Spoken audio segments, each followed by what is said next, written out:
اللہ وبرکاتہ. بند.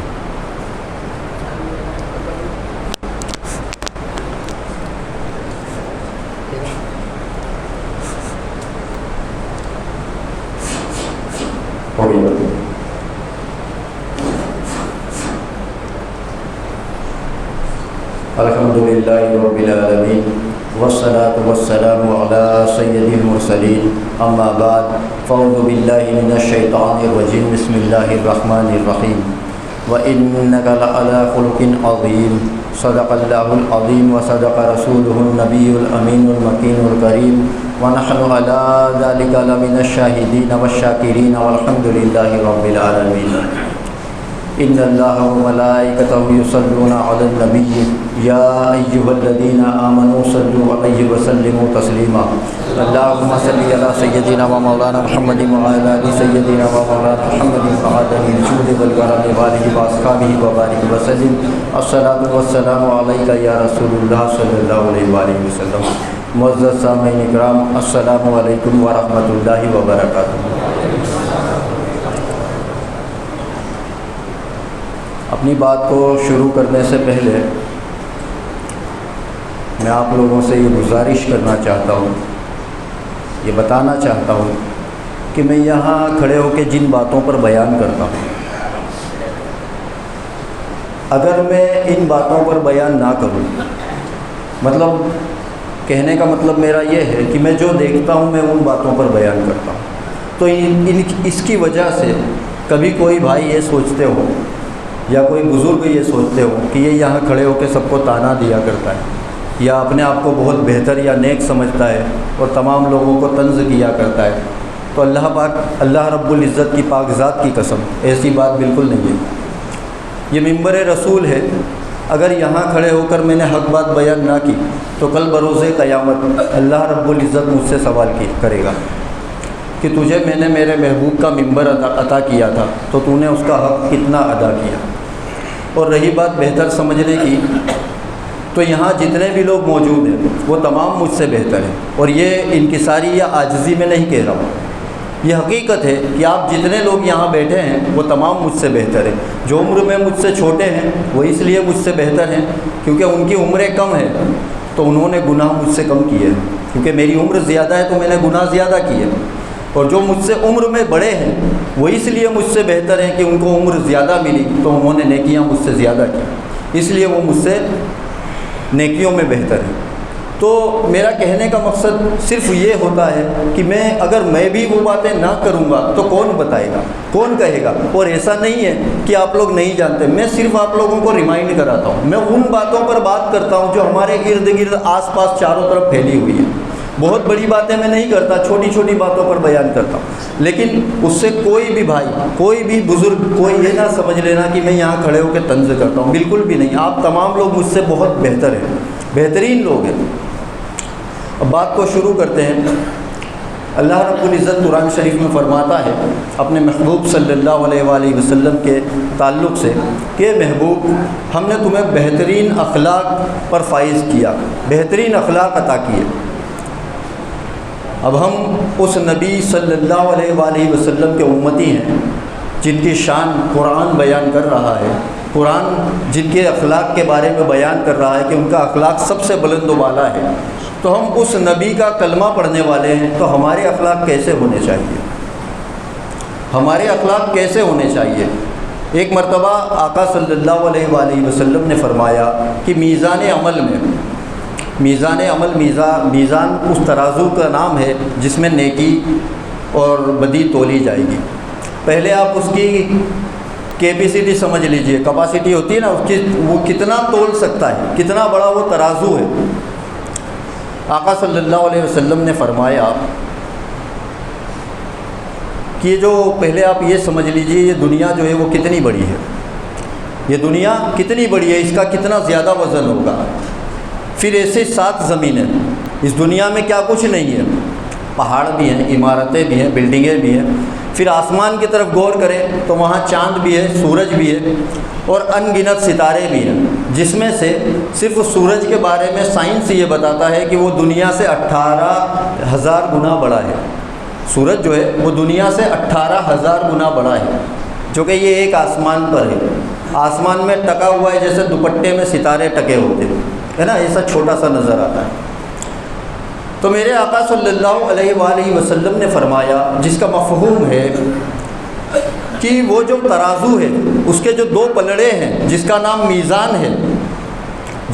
میزان ہے، جس میں نیکی اور بدی تولی جائے گی، اس کے جو 2 پلڑے ہیں، جس کے ایک پلڑے کی حیثیت کیپیسٹی یہ ہے کہ 7 زمین اور 7 آسمان، 7 زمین اور 7 آسمان اگر ایک پلڑے میں رکھ دیے جائیں تب بھی وہ پورا نہیں بھرے گا۔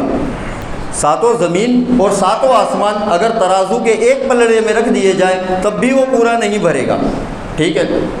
اب حدیث شریف کا مفہوم سماعت فرمائیے کہ لیکن فرمایا کہ لیکن جب کوئی بندہ اللہ رب العزت کی تسبیح ایک مرتبہ سبحان اللہ کہتا ہے تو وہ پورا ترازو کا ایک پلڑا پورا فل بھر جاتا ہے، پورا بھر جاتا ہے۔ کہ ایک مرتبہ سبحان اللہ کہنے کی فضیلت ہے کہ جب ہم ایک مرتبہ سبحان اللہ کہتے ہیں تو وہ ترازو کا پلڑا جو 7 زمین اور 7 آسمان کے وزن سے بھی نہیں بھرتا، وہ ایک مرتبہ کہنے سے پورا بھر جاتا ہے۔ اب دوسری حدیث شریف کا مفہوم سماعت فرمائیے۔ آقا صلی اللہ علیہ وسلم نے فرمایا اسی ترازو کے تعلق سے کہ جو میزان عمل کا ترازو ہے اس میں جتنی بھی نیکیاں تولی جائیں گی، یہ تو صرف سبحان اللہ کی ایک تسبیح کا وزن میں نے بتایا کہ ایک بار پڑھنے سے وہ ترازو پورا بھر جائے گا، لیکن آقا صلی اللہ علیہ وسلم بیان فرما رہے ہیں کہ میزان عمل میں جو نیکیاں تولی جائیں گی ان میں جو سب سے زیادہ بھاری نیکی ہے وہ حسن اخلاق ہے، وہ حسن اخلاق ہے۔ مطلب آپ اندازہ لگائیے کہ حسن اخلاق کا جو ثواب ہے وہ کس قدر زیادہ ہے۔ ابھی پچھلے ہفتے میں نے بیان کیا تھا تو میں نے ایک واقعہ بیان کیا تھا کہ یہ مسلمان کی دکان تھی اور سامنے یہودی کی دکان تھی۔ اس طرح کے بہت سے واقعات ہیں جس میں مسلمانوں نے اپنے اخلاق کے ذریعے لوگوں کو اسلام کی طرف مائل کیا اور لوگوں نے کلمہ پڑھا اور اسلام میں داخل ہو گئے۔ تو میں نے بہت غور کیا کہ جو وہ دور تھا صحابہ کرام کا، مسلمان دنیا میں بہت تھوڑے تھے اور دشمنی جو مسلمانوں سے آج ہے اس کے مقابلے اس زمانے میں کئی گنا زیادہ تھی۔ ابھی تو کم دشمنی ہے کیونکہ ابھی مسلمان بہت زیادہ ہیں، اور ابھی کی جو پیڑھی ہے جو غیر قوم ہے وہ بھی پڑھی لکھی ہے، لیکن اس زمانے کے تمام لوگ جاہل تھے، زیادہ تر جاہلیت پھیلی ہوئی تھی، لیکن اس زمانے میں لوگ کلمہ پڑھ لیتے تھے، ایک بار میں پوری مجلس کلمہ پڑھتی تھی اور مسلمان ہو جاتی تھی۔ لیکن آج ایسا کیوں ہے کہ آج کوئی کلمہ نہیں پڑھتا؟ آج ہمارے ساتھ اٹھنے بیٹھنے والے، ہمارے ساتھ جینے والے، ہمارے ساتھ جو بزنس کر رہے ہیں، ویپار کر رہے ہیں، وہ تمام بھی تو غیر مسلم ہیں۔ اگر صحابہ کرام رضی اللہ تعالیٰ عنہ اجمعین کو ایسا موقع ملتا تو وہ روز کتنے ہی غیر مسلموں کو مسلمان بناتے نا، لیکن آج ہمارا کردار ایسا ہے۔ یہ سمجھ لیجئے اللہ رب العزت قرآن شریف میں فرماتا ہے کہ تم بہترین امت ہو، تم بہترین امت ہو ان میں جو تم میں ظاہر ہوئی، کیونکہ تم نیکی کا حکم دیتے ہو اور برائی سے منع کرتے ہو۔ تو اللہ رب العزت نے بہترین ہم کو کہا، ہمیں امام بنا دیا، تو اس کے سامنے ایک شرط بتائی کہ کیوں بہترین ہے، کیونکہ ہم نیکی کا حکم دیتے ہیں اور برائی سے روکتے ہیں۔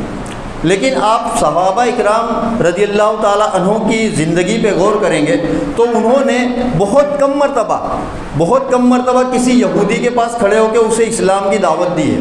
وہ اپنا کردار ایسا پیش کرتے تھے، وہ پورا اسلام خود کے کردار میں انہوں نے اتارا ہوا تھا، انہیں دیکھ کر لوگ کلمہ پڑھ لیتے تھے۔ تو مطلب اللہ رب العزت نے یہ کہہ کر کہ تم بہترین امت ہو، ہمیں ایک ڈیوٹی لگا دی۔ اب مسلمان کو آپ ایسے سمجھ لو کہ مسلمان 24 گھنٹے ڈیوٹی پر ہے۔ مسلمان کی ڈیوٹی کیا ہے؟ کہ وہ دین کی تبلیغ کرے۔ ضروری نہیں ہے کہ وہ ہر کسی کو جا کے قرآن سنائے یا حدیث شریف سنائے، وہ اپنا کردار ایسا بنائے کہ وہ جب کام کر رہا ہے تب بھی وہ مسلمان ہے، وہ بیٹھا ہوا ہے تب بھی مسلمان ہے، کسی کے ساتھ دھندا کر رہا ہے تب بھی مسلمان ہے، یہاں تک کہ جب وہ سوتا ہے تب بھی وہ مسلمان ہوتا ہے، کہ اس کے سونے سے بھی لوگوں کو سیکھ ملے، عبرت ملے۔ لیکن آج ہم نے ان ساری چیزوں کو چھوڑ دیا۔ دیکھیے ایک واقعہ بیان کرتا ہوں، اسے سماعت فرمائیے، اس سے کچھ سیکھنے کی کوشش کیجیے۔ ایک یہودی تھا، مسلمانوں سے بہت زیادہ نفرت رکھا کرتا تھا، گھر میں بھی بیٹھتا تھا، دکان پہ جاتا تھا تو وہاں بیٹھ کے مسلمانوں کے خلاف کوئی نہ کوئی پلاننگ کیا کرتا تھا، گھر میں بھی آتا تھا تو اپنے بیوی بچوں کے سامنے مسلمانوں کے خلاف بیان بازی کیا کرتا تھا۔ ایک وقت آیا کہ اس کے اوپر بہت ہی زیادہ تنگ دستی اور غریبی اسے آ کے پکڑ لی۔ اب اس کے پاس کچھ بھی نہ بچا، دھیمے دھیمے اس کے حالات ایسے بگڑے کہ اس کے پاس کچھ بھی نہ بچا۔ اب ان کے پاس ایک گھوڑا تھا، اور مسلمان جو صحابہ تھے وہ بھی اسے جانتے تھے کہ یہ ہماری بڑی ہی اس میں رہتا ہے، دشمنی میں رہتا ہے ہم سے۔ اب ان کے پریوار کے پاس، اس یہودی کے پاس صرف ایک گھوڑا تھا۔ جب 2-3 روز گزر گئے، کھانے پینے کو کچھ نہ رہا، تو پریوار والوں کے ساتھ اس نے مشورہ کیا کہ اب اس گھوڑے کے سوا ہمارے پاس کچھ نہیں رہا، تو آپ لوگ کا کیا کہنا ہے، کیا میں اسے فروخت کر دوں؟ بچوں نے اور بیوی نے کہا کہ بابا اس کے سوا کوئی راستہ نہیں ہے، اگر ہم اسے نہیں بیچتے تو ہم ایسے بھی بھوک سے مر جائیں گے، تو آپ اسے بیچ دو۔ لیکن بچوں نے کہا کہ بابا اسے دوسرے شہر میں جا کر بیچنا، تو کہا کیوں؟ کہا کیونکہ یہاں تو سارے مسلمان ہیں، اگر وہ جان گئے کہ آپ گھوڑا اس لیے بیچ رہے ہو کہ ہمارے گھر میں کچھ کھانے کو نہیں ہے، تو وہ اس کی قیمت صحیح ادا نہیں کریں گے، اس کی صحیح قیمت نہیں ادا کریں گے اور وہ فائدہ اٹھائیں گے اس کا۔ تو اس نے کہا ہاں بیٹا بات تو تم صحیح کہہ رہی ہو، لیکن دوسرے وطن دوسرے ملک جانے کے لیے بھی تو پیسہ چاہیے، سفر کے لیے کھانے پینے کو بھی تو کچھ ہونا چاہیے۔ اگر میں لے کے اسے نکلا تو میرے پاس کچھ کھانے پینے کو ہی نہیں ہے کہ میں دوسرے شہر جا کے اسے فروخت کروں۔ اب یہ میری مجبوری ہے کہ مجھے اسے اسی بازار میں فروخت کرنا پڑے گا جہاں مسلمان خریدار آتے ہیں۔ اس گھوڑے کی قیمت تھی 800 دینار، اس وقت کے حساب سے اس گھوڑے کی قیمت تھی 800 دینار۔ لیکن اس نے گھر سے ہی دل میں اسے پہلے سے پتہ تھا، اس نے ایسا اندازہ لگایا تھا کہ مجھے اس طرح کی اتنی قیمت کوئی نہیں دینے والا۔ یہ آیا بازار میں، اپنا گھوڑا لے کر کھڑے ہو گیا، اپنا گھوڑا لے کر بازار میں کھڑا تھا کہ اچانک سامنے سے ایک مسلمان آیا۔ اچھا یہ جانتا تھا کہ میرے گھوڑے کی قیمت 800 دینار ہے۔ سامنے سے مسلمان آیا، اس نے مسلمان کو جیسے ہی دیکھا اپنے تلک آتے ہوئے، تو پہلے ہی اس نے یہ سوچ لیا، اسے احساس کمتری ہوئی، اس نے سوچا کہ یہ مسلمان ہے، یہ میرے بھاؤ کو توڑ دے گا، اس کی قیمت کو گھٹا دے گا، اور اگر ایسا ہو سکتا ہے کہ میں نے اگر اس سے 800 درہم یا 800 دینار کہا تو یہ خریدے بغیر ہی چلے جائے گا، کیونکہ اس کا بیچنا بھی بہت ضروری تھا۔ مسلمان قریب آیا، اس نے ہاتھ رکھا گھوڑے کی پشت پر اور کہا اس کی کیا قیمت ہے؟ تو اس نے کہا 500 دینار۔ قیمت 800 تھی، اس نے کہا 500 دینار، اس خیال سے کہ 500 دینار میں بھی بک جائے گا تو غنیمت ہے کہ میرے بچے بھوکے بیٹھے ہیں گھر پہ، اگر 500 دینار ہی مل گئے تو میرے بچوں کے لیے کھانا پینا ہو جائے گا اور کچھ دن میرا گزارا ہو جائے گا۔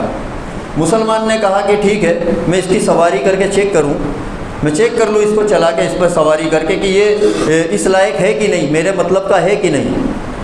اس نے کہا بہت اچھا، اس نے لگام تھما دی، مسلمان اس گھوڑے کی پیٹھ پر بیٹھا، اس نے ایک گشت لگایا مدینہ شریف کا، اور آ کر مسلمان کھڑے ہوا اور کہا کہ بھائی آپ اس کے 500 دینار مانگ رہے ہو، لیکن اس کی 500 دینار قیمت نہیں ہے۔ اس نے سر جھکا لیا یہودی نے، کیونکہ اس کے دل میں پہلے ہی یہ بات تھی کہ یہ تو مسلمانوں کا بازار ہے، یہاں کہاں مجھے قیمت ملنے والی ہے۔ اس نے کہا کہ بھائی ٹھیک ہے، میں نے 500 کہا ہے، آپ کو جو دینا ہے دے دو۔ مسلمان نے کہا کہ بھائی اس کی قیمت 600 دینار ہونی چاہیے، یہ بڑا ہی بہترین گھوڑا ہے۔ تو یہودی مسکرا پڑا، اس نے کہا کہ بھائی میں نے تو 500 دینار کہے ہیں، آپ کو اگر جو زیادہ دینا ہو وہ دے دو۔ مسلمان نے کہا ٹھیک ہے، 1 منٹ، میں ایک مرتبہ پھر سے اس کو چیک کرتا ہوں، ایک مرتبہ پھر سے اس کی سواری کرتا ہوں۔ مسلمان واپس گھوڑے پر بیٹھا اور ایک راؤنڈ اور لگایا، اس نے ایک گشت اور لگایا پورے بازار کا، اور واپس آ کر کھڑے ہوا، کہا کہ بھائی میں نے جو آپ سے یہ کہا تھا کہ اس کی قیمت 600 دینار ہونی چاہیے، وہ میں نے غلط کہا تھا، اس کی قیمت 600 دینار نہیں ہے۔ تو اس نے کہا بھائی میں نے تو پہلے ہی 500 کہے تھے، یہ تو آپ ہی 600 مانگ رہے، 600 دینے تیار ہو گئے تھے، میں نے کب کہا 600، آپ 500 ہی دیجئے۔ تو اس نے کہا نہیں، بات یہ ہے کہ اس کی قیمت کم سے کم 800 دینار ہونی چاہیے، کم سے کم 800 دینار ہونی چاہیے۔ یہ کہہ کر مسلمان نے 800 دینار اپنی تھیلی سے نکالے اور اس کے ہاتھ میں تھما دیے۔ اب جو یہودی تھا وہ کبھی دینار کی طرف دیکھتا، کبھی اس مسلمان کی طرف دیکھتا۔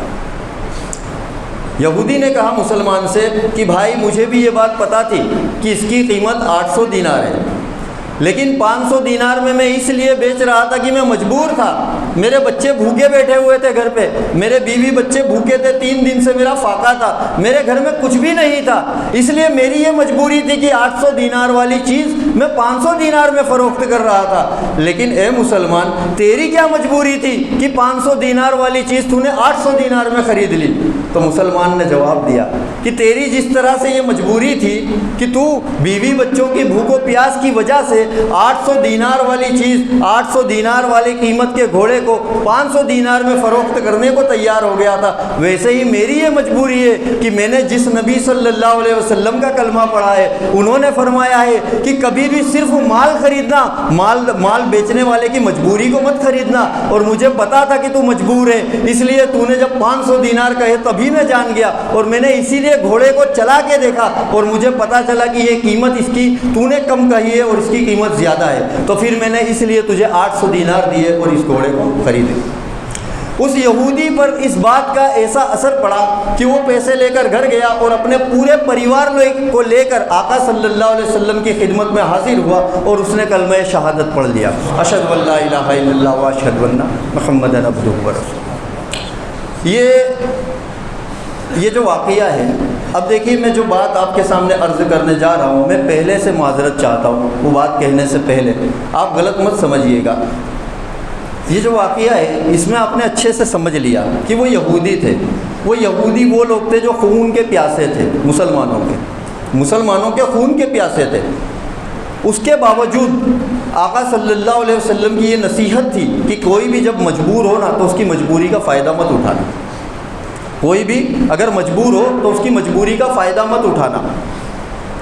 آج ہم کیا کر رہے ہیں؟ ہمارے ساتھ تو سارے مسلمانوں کے ہی ویوہار ہیں زیادہ تر۔ ابھی ہمارے معاشرے میں ایک چیز کا بہت زیادہ چلن ہے، بولی والی بسی، ہے نا؟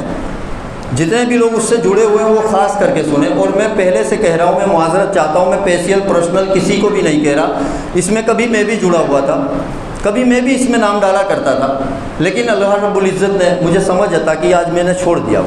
یہ بولی والی بسی کیا ہے؟ بولی والی بسی کیا ہے؟ آپ اس کا پس منظر کو سمجھیے کہ اگر 10 لوگ اس میں جڑے ہوئے یا 20 لوگ جڑے ہوئے، اس میں سے کسی ایک شخص کی بیٹی کی شادی قریب ہے، جس کو باقی ممبر جان چکے ہیں کہ اب اس کے گھر میں شادی آنے والی ہے، تمام لوگوں کو پتہ ہے اب اسے پیسوں کی ضرورت ہے، ٹھیک ہے نا؟ تمام لوگوں کو پتہ ہے کہ اسے اب پیسوں کی ضرورت ہے، جو اس سے ملتے ہیں تو یوں کہتے ہیں کوئی کام ہو تو بتانا بھائی، آپ کے یہاں شادی ہمارے لائق کوئی کام ہو تو بتانا، وہ بھی کہتا ہے ہاں بھائی۔ لیکن جس دن بولی والی بسی کا نمبر آتا ہے نا، وہ تمام اکٹھے ہو جاتے ہیں، پہلے سے پلان کر لیتے ہیں کہ بسی کو کہاں تک توڑنا ہے، کیونکہ یہ تو لے گا ہی لے گا، کیونکہ اس کی بیٹی کی شادی جو ہے نا، اس کی بیٹی کی شادی ہے تو یہ تو بسی لے کے ہی رہے گا، ہمیں تو صرف قیمت گھٹانی ہے۔ 1 لاکھ روپے سے بولی چالو ہوتی ہے، تو جس کو ضرورت نہیں ہے وہ بولتا ہے 95,000، ہے نا، کہ میں 95,000 میں لینے کے لیے تیار ہوں، اور جس کو لینی ہوتی ہے اس کی دھڑکن تیز رہتی ہے، وہ بیچارہ سوچتے رہتا ہے کہ کاش بس یہیں پہ کوئی رک جائے، وہ کہتا ہے 90,000، پھر پیچھے سے ایک آواز آتی ہے 85,000، اس کی دھڑکن اور تیز ہو جاتی ہے، اس کی آنکھوں میں آنسو بھی ہوتے ہیں، بس وہ گڑ گڑا نہیں رہا ہوتا ہے، اس وقت وہ گڑ گڑا نہیں رہا ہوتا ہے، وہ رو نہیں رہا ہوتا ہے، لیکن کیفیت یہی ہوتی ہے اس کی کہ کاش اس کے آگے کوئی نہ بولے، لیکن وہاں بولی بولنے والے مسلمان بیٹھے ہوتے ہیں، وہ مسلمان بیٹھے ہوتے ہیں جو عید پہ زکوٰۃ نکالتے ہیں اور یوں کہتے ہیں ہم مسلمانوں کی مدد کر رہے ہیں، اور یہاں کیا کر رہے ہو؟ یہاں کیا کر رہے ہو؟ ایک مسلمان جو زکوٰۃ نکالتا ہے اس کو تم زکوٰۃ لینے کے لائق بنا رہے ہو یہاں بیٹھ کر۔ میں یہ نہیں کہتا وہ پیسہ حرام ہے، لیکن اپنے آپ کو ٹٹول کر دیکھو، اپنے آپ کو ٹٹول کر دیکھو کہ کیا یہ عمل اسلامیہ ہے؟ کیا یہ ہمارے آقا صلی اللہ علیہ وسلم کی نصیحت ہے کہ وہ مسلمان جو ہمارے ساتھ اٹھتا بیٹھتا ہے، جس کو ہم ہر موڑ پر کہتے ہیں کہ بھائی تمہاری بیٹی کی شادی ہے، سمجھو ہماری بیٹی کی شادی ہے، کوئی کام ہو تو ہم سے کہنا، اس کے پیسوں کو ہم توڑتے رہتے ہیں وہاں بیٹھ کر، اور وہ بیچارہ ڈرتے ڈرتے بولی بولا کرتا ہے، اور یہ سوچتے رہتا ہے ہر بولی پر کہ اس کے آگے کوئی نہ بولے تو اچھا۔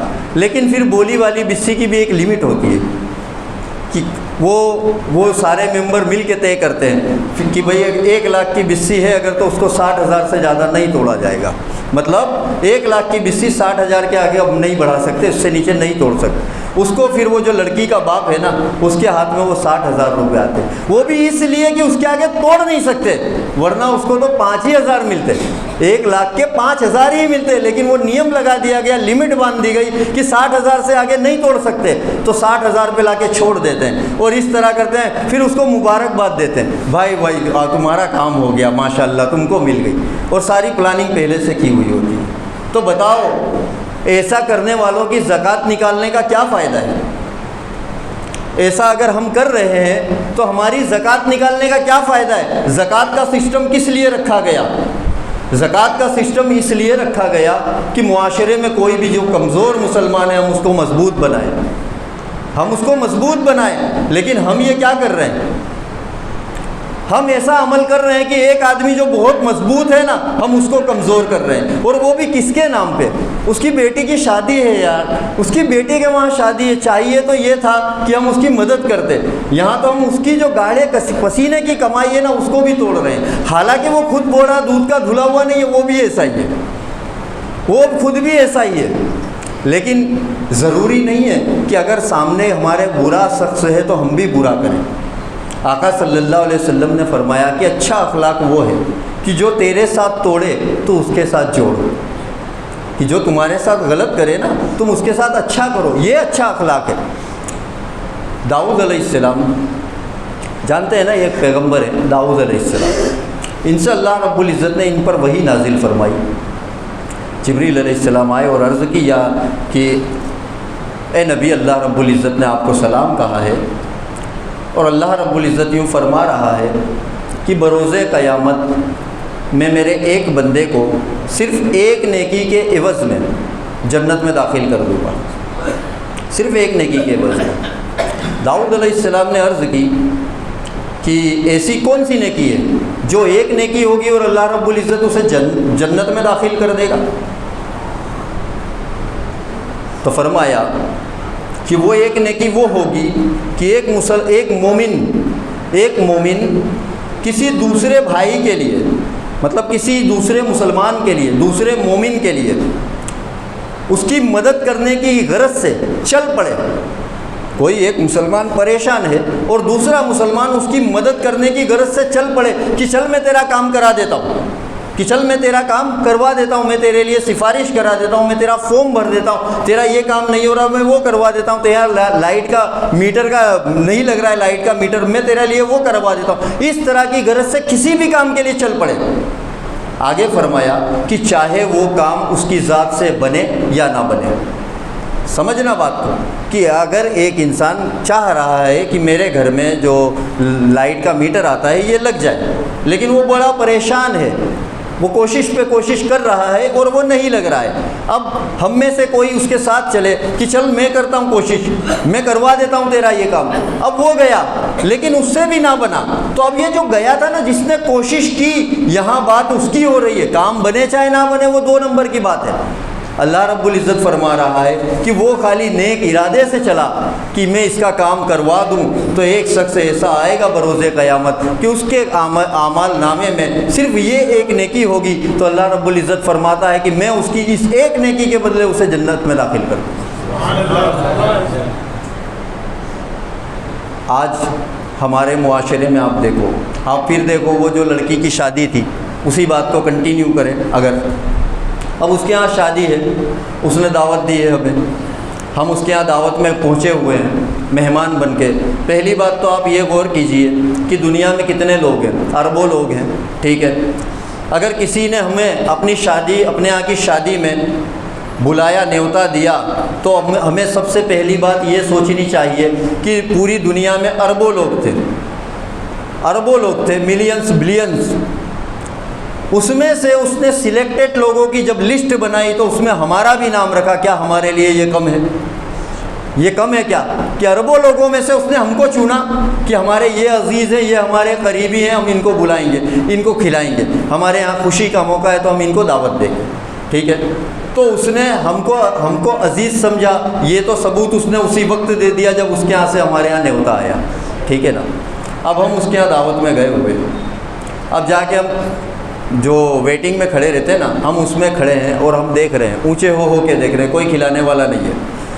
اب وہاں ہم کیسی بات کرتے ہیں کہ انہوں نے اگر کسی کے یہاں کھلایا ہوتا تو ان کے وہاں ہوتے نا کھلانے والے. یہ خود جب کسی کے یہاں نہیں کھڑے ہوتے تو ہم کوئی ان کے یہاں کیوں کھڑا ہوگا؟ ہم اس طرح کے تبصرے کر رہے ہوتے ہیں، بات کر رہے، حالانکہ انتظار ہم کو بھی ہے کہ ہمارا نام ایک محفل اٹھے تو ہم بھی بیٹھ کے کھا لیں، ٹھیک ہے نا. لیکن آپ ذرا تصور کیجئے کہ آقا صلی اللہ علیہ وسلم کے جو اصحاب تھے وہ ان کا کردار کیا تھا، ہمارے نبی صلی اللہ علیہ وسلم کا کردار کیا تھا، کہ ہمارا یہاں پہ کیا ہونا چاہیے کردار. بڑا ہی مشہور واقعہ ہے، آپ سبھی لوگوں نے سنا ہوگا کہ وہ جو ایک گڑیا تھی جو مکہ شریف چھوڑ کر جا رہی تھی، سنا ہے نا آپ تمام لوگوں نے. اس سے اس کا جو گٹھری تھی، جو گٹھر تھا، وہ اٹھ نہیں رہا تھا کیونکہ وہ کوڑی تھی، اس کی ہڈیوں میں جان نہیں تھی. اور ہمارے آقا صلی اللہ علیہ وسلم کا گزر وہاں سے ہوا. یہ کون ہے؟ یہ کوئی رشتہ دار نہیں ہے، نہ وہ مسلم ہے، نہ ہی اس نے آپ صلی اللہ علیہ وسلم کو دعوت دی اور نہ ہی اس نے مدد مانگی. وہ کوشش کر رہی تھی، اس سے اٹھ نہیں رہا تھا. ہمارے آقا صلی اللہ علیہ وسلم وہاں سے گزر ہوا تو دیکھا، کہا بڑی بھی کیا ہوا؟ تو کہا یہ جو سامان ہے بیٹا اسے اٹھا کے میرے سر پہ رکھ دو. تو کہا کہاں جانا ہے؟ تو کہا میں مکہ چھوڑ کر جانا چاہتی ہوں. تو کہا بڑی بھی جب آپ اتنی دور چلو گی اس کو سر پہ رکھ کر تو آپ نہیں چل پاؤ گی، لائیے مجھے دیجئے، میں لے کر چلتا ہوں، آپ جہاں کہیں گی میں وہاں جا کے آپ کو یہ سامان آپ کا پہنچا دوں گا. آپ صلی اللہ علیہ وسلم نے اس گٹھر کو اپنے سر پر رکھا اور اس کے پیچھے چلنے لگے.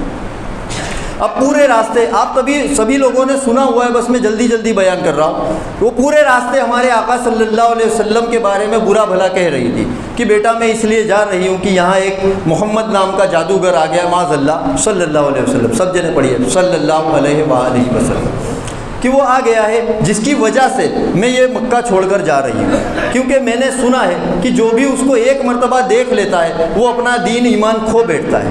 لیکن ہمارے آقا صلی اللہ علیہ وسلم نے جب یہ بات اپنے بارے میں سنی، ہم ہوتے تو کیا کرتے؟ اسی وقت اس کی گٹھری وہیں پٹک دیتے. لیکن آقا صلی اللہ علیہ وسلم نے ایسا کچھ نہ کیا، لے کے ساتھ ساتھ چلے جا رہے، سر کو جھکائے ہوئے، کچھ بھی نہیں کہہ رہے. جب اس نے اپنا مقام بتایا کہ بس یہاں پر، یہاں، تو وہاں لے جا کے اس کو رکھ دیا آپ صلی اللہ علیہ وسلم. اور واپس آنے لگے تو اس نے کہا کہ بیٹا تم بڑے بھلے معلوم ہوتے ہو، تم بڑے بھلے معلوم ہوتے ہو، اور میں تجھے یہ نصیحت کرتی ہوں کہ تو بھی اسی بستی میں رہتا ہے تو تو اس شخص کے قریب نہ جانا. آپ صلی اللہ علیہ وسلم نے تب بھی کچھ نہ کہا. پھر اس نے کہا کہ بیٹا جاتے جاتے اپنا نام تو بتا دو، اپنا نام تو بتا دو کہ میں یاد رکھوں کہ کسی نے میری مدد کی تھی، کہ مکے سے مجھے یہاں تک چھوڑنے آیا، میرا سامان اٹھا کے لے کے آیا. تو آپ صلی اللہ علیہ وسلم نے نظریں اٹھائی اور فرمایا کہ بڑی بھی جس محمد کی آپ برائی کر رہی تھی، جس محمد کو آپ پورے راستے تانا زنی کر رہی تھی، میں ہی وہ محمد ہوں. تو کہا بیٹا کہ جب میں اتنا کچھ کہہ رہی تھی تو تم نے کچھ کہا کیوں نہیں، کہ تم نے کچھ کہا کیوں نہیں؟ بہرحال لمبا واقعہ، اس نے آپ صلی اللہ علیہ وسلم کے اس اخلاق کو دیکھا اور وہ کلمہ پڑھی اور مسلمان ہو. اب ہم یہاں گئے دعوت میں، یہ تو اس نے تو ہمیں دعوت دے کے بلایا ہوا ہے، عزت دی ہے نا ہم کو، ہم وہاں کھڑے ہو کر بات کر رہے ہیں. مطلب ہم یہ چاہتے ہیں کہ اگر اس کی عزت چلی بھی جائے تو ہم کو کیا فرق پڑتا ہے، یہی مطلب ہوا نا. لیکن اگر ہم نے بھی اس کے لائق اس کا حق ادا کرنے کی کوشش کی ہوتی تو ہم فٹ سے کھڑے ہو جاتے کہ یہاں کوئی کھلانے والا نہیں ہے تو کیا ہوا، میں بھی تو اس کا رشتہ دار ہوں، پوری دنیا میں سے اس نے مجھے چنا ہے، مطلب مجھے کچھ سمجھا ہے اس نے، میں اس کی عزت جانے نہیں دوں گا. وہاں ہم خود کھڑے ہو جائیں، ہم کھلانے لگے. ہونا چاہیے یا نہیں ہونا چاہیے ایسا؟ یہ ہوتا ہے حسن اخلاق. آج ہم یعنی غیروں سے تو بڑی دور کی بات ہے، ہمارا جو آپسی ہمارے معاشرے میں دیکھو، حسن اخلاق یہ نہیں ہے کہ آپ بہت میٹھی بولی بولیں، آپ جی جناب کر کے بات کریں، یہ اخلاق نہیں ہے. میں نے پچھلی بار بھی کہا تھا اس طرح کی لینگویج آپ کسٹمر کیئر فون لگائیے، وہ اس سے اچھی لینگویج میں بات کرتے ہیں، تو کیا وہ حسن اخلاق ہے ان کے پاس؟ ابھی کوئی بیمہ پالیسی والے کو آپ بلا کے بٹھال دو تو وہ آپ سے اتنی اچھی بات کرے گا کہ آپ سوچیں گے اس سے میں کس طرح بات کروں، اس کے الفاظ اتنے اچھے ہوں گے. کوئی فائنانس ایڈوائزر کو بلائیے، وہ آپ کو اس طرح سے سمجھائے گا، اس طرح بات کرے گا، ہر بات کو ایسے پیش کرے گا کہ آپ سوچ میں پڑ جائیں گے میں اس سے کس طرح بات کروں، کہ میرے پاس تو وہ اخلاق ہی نہیں کہ میں کیسے بات کروں. اچھے اخلاق یہ نہیں ہے. اچھے اخلاق یہ ہے، کچھ باتیں ہیں جن کو آپ غور کرو. جیسے آپ ہوٹل میں بیٹھے ہیں، آپ نے چائے پی لی، چائے آئی جو وہ آپ نے پی لی ہے، ابھی بھی آپ بیٹھے ہوئے ہیں، دوسرے کسٹمرز آئے، انہیں بیٹھنے کی جگہ نہیں ہے، تو اب اگر آپ میں اچھے اخلاق ہیں نا تو بنا کسی کے بولے آپ جگہ سے اٹھ جائیں گے کہ یار جو دوسرے آئے نا وہ بیٹھے۔ یہ ہے اچھے اخلاق۔ آپ کہیں گئے، آپ نے وہاں اپنی گاڑی کو پارک کیا، لیکن آپ نے دیکھا کہ اس کے آگے بھی گاڑی کھڑی ہے، آپ کو یہ خیال آ جائے اسی وقت کہ اگر میں نے گاڑی یہاں لگا کے اسٹیئرنگ لاک کر دیا تو آگے والا گاڑی کیسے نکالے گا؟ یہ ہے اچھے اخلاق۔ اگر آپ کے خیال میں یہ بات آ گئی اسی وقت تو آپ اچھے اخلاق کے مالک ہیں۔ یہ مطلب بالکل بھی نہیں ہے کہ آپ بہت حجی حضوری کر کے بات کرتے، یہ بالکل نہیں ہے اچھے اخلاق کا مطلب۔ اچھے اخلاق یہ ہے کہ آپ جب اپنے دروازے پہ گاڑی نکال رہے ہو یا رکھ رہے ہو تو اس طرح رکھو کہ پڑوسی کو کوئی تکلیف نہ ہو، یہ اچھے اخلاق۔ وہاں یہ ضروری نہیں ہے کہ کون دیکھ رہا ہے کون نہیں دیکھ رہا ہے، اس سے کوئی مطلب نہیں ہے۔ اللہ رب العزت دیکھ رہا ہے نا، اللہ تبارک و تعالیٰ تو دیکھ رہا ہے نا کہ میرا بندہ میرے محبوب صلی اللہ علیہ وسلم کے بتائے طریقے پہ کتنا عمل کر رہا ہے۔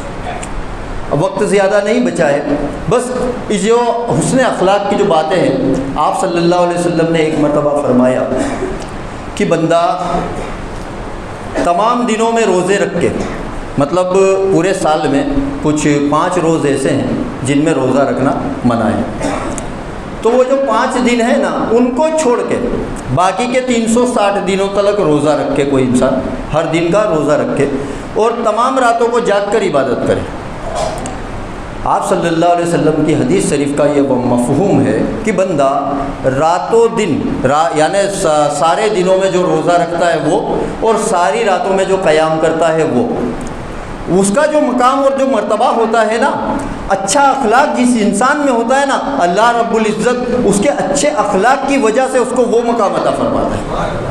ابھی جو ہم نمازیں پڑھ رہے، جو روزے رکھے، یہ کوئی روزے رکھے اور نمازیں پڑھ کر کوئی اپنے آپ کو بہت نیک سمجھتا ہو اور لوگوں پر طنز کرتا ہو، تنقید کرتا ہو، گالیاں بکتا ہو۔ ایک صحابی آئے آقا صلی اللہ علیہ وسلم کی خدمت میں اور عرض کی کہ یا رسول اللہ صلی اللہ علیہ وسلم، ایک عورت ہے جو بڑی نیک، بڑی پرہیز گزار ہے، بڑی پرہیزگار ہے اور بڑی نیک ہے۔ بڑی نیک اور پرہیزگار سے مطلب یہ ہے کہ جو فرض تھے نا وہ تو وہ کرتی ہی تھی، اس کے علاوہ جو نفلیں تھیں نا، صبح کی جو چاشت اور اشراق ہے، اوابین ہے، تہجد ہے، وہ یہ بھی نہیں چھوڑتی تھی۔ روزے بھی 3-3 4-4 مہینے کے رکھتی تھی، اتنی وہ نیک تھی۔ تو صحابی نے عرض کی کہ یا رسول اللہ صلی اللہ علیہ وسلم، ایک بڑی ہی پرہیزگار عورت ہے، صرف بات یہ ہے کہ وہ اس کے پڑوسیوں کے ساتھ زبان چلاتی ہے، اس کے پڑوسی جو ہے نا اس کی زبان سے محفوظ نہیں ہے۔ ہوتا ہے نا کچھ لوگ ایسے ہوتے ہیں کہ جن کو دیکھ کر انسان بات کرنے میں ڈرتا ہے تھوڑا، کہ ابھی میں کچھ بولوں گا تو یہ ایسا جواب دے گا کہ مجھے ذلیل کر دے گا، کہ ہم اپنی زبان، ہماری زبان ایسی ہوتی ہے اور اس پہ ہمیں فخر بھی بڑا ہوتا ہے کہ میرے سامنے تو لوگوں کی بولتی بند ہو جاتی ہے۔ تو یہ بد اخلاقی ہے۔ سنو آقا صلی اللہ علیہ وسلم نے کیا فرمایا کہ صحابی نے عرض کی کہ یا رسول اللہ صلی اللہ علیہ وسلم، اس کے جو پڑوسی ہیں وہ اس کی زبان سے محفوظ نہیں ہیں، مطلب بڑی زبان دراز ہے وہ۔ تو آپ صلی اللہ علیہ وسلم نے فرمایا اس کا ٹھکانہ جہنم ہے۔ کیا فرمایا؟ اس کا ٹھکانہ جہنم ہے۔ اب یہ کیا کیا کرتی تھی؟ نمازی بھی ہے، روزدار بھی ہے، اور روزے خالی رمضان کے نہیں 3-4 مہینوں کے روزے رکھتی ہے اور عبادتوں میں بھی کوئی کسر نہیں۔ ویسے ہی ایک دوسرے صحابی آئے، انہوں نے عرض کی یا رسول اللہ صلی اللہ علیہ وسلم، ایک عورت ہے، وہ نیکیاں تو زیادہ نہیں کرتی، نیکیوں میں بڑی کمزور ہے، ہاں لیکن لوگوں کے ساتھ بڑی خوش اخلاقی سے پیش آتی ہے، لوگوں کی مدد کے لیے ہمیشہ تیار رہتی ہے، کسی کو بھی اس کی زبان سے کوئی تکلیف نہیں ہے۔ آپ صلی اللہ علیہ وسلم نے فرمایا اس کا ٹھکانہ جنت ہے۔ تو یہ اخلاق کا مقام ہے کہ آپ نیکیوں میں اگر کمزور بھی رہ گئے نا تو حسن اخلاق آپ کو جنت میں لے کر چلے جائے گا، لیکن اگر آپ اخلاق میں کمزور رہ گئے تو یہ تمام نیکیاں مل کے بھی آپ کو جنت میں نہیں لے جا سکتی۔ اللہ رب العزت کہنے سننے سے زیادہ عمل کرنے کی توفیق عطا فرمائے۔ میرے کہنے میں اور خاص کر کے آپ لوگوں میں سے کسی کا بھی اگر دل دکھا ہو تو مجھے معاف کیجیے گا، لیکن میں نے جو کہا اس پہ غور ضرور کیجیے گا۔ سبحان اللہ و بحمدہ، سبحان اللہ العظیم و بحمدہ، استغفر اللہ۔ جو حضرات سنتیں نہیں ادا کی وہ سنتیں ادا فرما لیں۔ السلام علیکم ورحمۃ اللہ وبرکاتہ۔